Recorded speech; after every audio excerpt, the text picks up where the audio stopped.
Hello guys, so starting with theorem 1.2.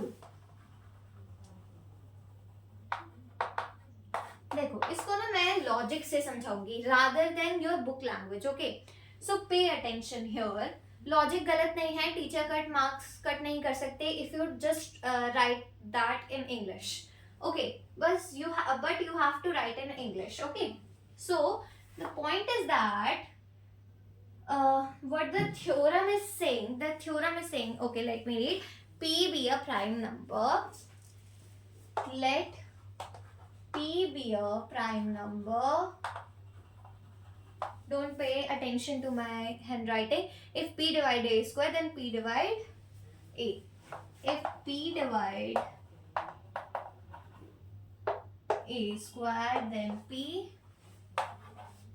divide A. अब ये क्या कह रहा है कि अगर P कोई प्राइम नंबर है तो P अगर A स्क्वायर को डिवाइड कर रहा है तो P A को भी डिवाइड करेगा. अब ऑलवेज रिमेंबर, जो मेरे प्राइम नंबर्स हैं वो तो किसी से कटने वाले हैं नहीं. ठीक है, अब बात आ रही है किसी के नंबर के स्क्वायर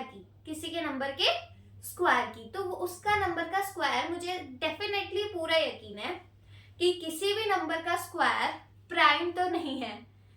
बेसिक सेंस है कि किसी भी नंबर का स्क्वायर ले लो.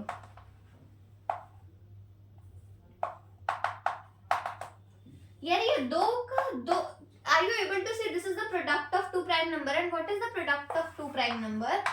दे आर कंपोजिट नंबर.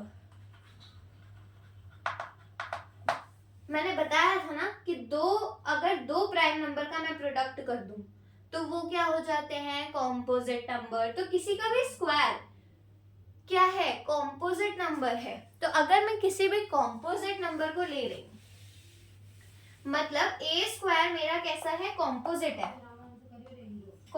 है. ठीक है, कॉम्पोजिट नंबर है अगर मेरा ए स्क्वायर, तो और पी उसको डिवाइड करता है.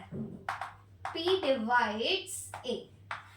अगर P A को डिवाइड करता है इसका मतलब ये है कि A स्क्वायर से अगर मान लो P डिवाइड कर रहा है, मतलब जैसे मान लो हमारे पास A स्क्वायर है 16.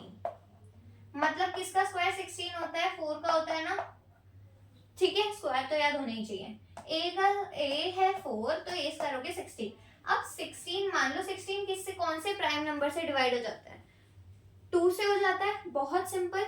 तो जैसे मान लो मैंने कोई प्राइम नंबर 2 ले लिया, 16 को 2 डिवाइड करता है. यस करता है. मान लो कोई प्राइम नंबर किसी किसी कॉम्पोजिट नंबर को अगर डिवाइड करता है, किसी कॉम्पोजिट नंबर मतलब किसी ए स्क्वायर को डिवाइड करता है, तो वो उस ए को भी डिवाइड करेगा, मतलब वो 4 को भी डिवाइड करेगा. ये तो बहुत अजीब सी चीज नहीं है? देखो कैसे अजीब है. ऐसा होता है कि जैसे मान लो, ये बहुत बेसिक चीज है यार. अच्छा, ए स्क्वायर होता क्या है? अगर तुम ए स्क्वायर को खोलोगे, ए स्क्वायर क्या होता है?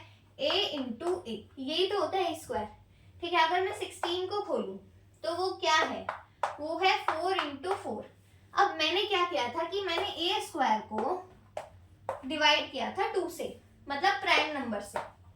2 मत समझो, प्राइम नंबर समझो. 2 प्राइम नंबर है ना, तो 2 से मैंने इस ए स्क्वायर को डिवाइड किया था. अब ए स्क्वायर इस 4 और 4 के मिक्सचर से बना है. ठीक है, इसीलिए ये 2 से आसानी से डिवाइड हो जाएगा. 2 4 जा 8. ठीक है, इसीलिए ही 16 को जब मैं 2 से डिवाइड करती हूँ तो 8 आता है.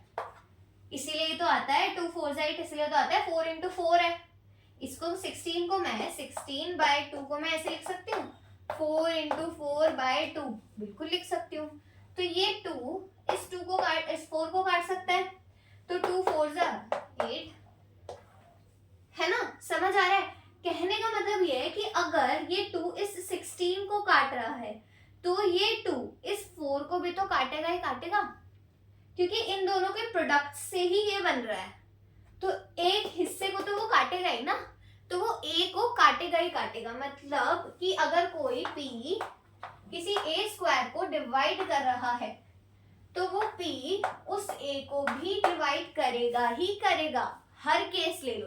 क्योंकि ए स्क्वायर ए के ही मल्टीपल से बना होता है, ए को ही तो दोबारा मल्टीप्लाई कर देती हूँ तभी तो वो बनता है, ठीक है। अब तुम इसका कोई भी एग्जांपल ले लो, बस पी प्राइम लेना, ए स्क्वायर कॉम्पोजिट लेना, क्योंकि ए स्क्वायर हमेशा ही कॉम्पोजिट आता है, तो कोई भी नंबर उठा के ले लो, भले ही प्राइम नंबर का मल्टीपल लोगे तो प्राइम नंबर को भी दो बार तो मल्टीप्लाई करोगे ना।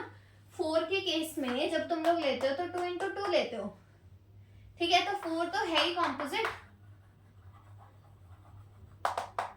तो this is just your definition of my bad, this is your theorem 1.2। तो थ्योरम 1.2 का कंसेप्ट बहुत अच्छे से क्लियर हो गया कि कोई p अगर किसी a स्क्वायर को डिवाइड करता है तो वही p उस a को भी डिवाइड करेगा। क्लियर?